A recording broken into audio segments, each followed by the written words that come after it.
So yung mga gamot po, meron po tayong tinatawag na reliever at meron din tayong tinatawag na controller.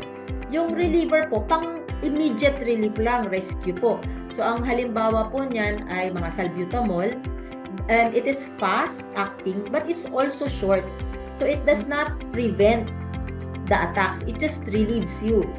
The controller po are the ones that prevents the attack para tayo po ay mamuhay ng normal. So kailangan po kung doon sa laging nag-aatake po, kailangan niyang magkaroon ng controller. Pero ang controller naman po, ay ayoko na maggumamit yan, maintenance, sasabihin nila, ay parang forever na yan. Sabi ko, hindi naman po siya forever. Ano lang po siya, weather lang.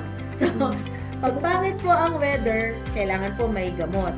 Pagka wala naman po, maganda ang klima, nasa mahanging lugar, na presko, pwede pong minsan wala. Depende po sa level of control.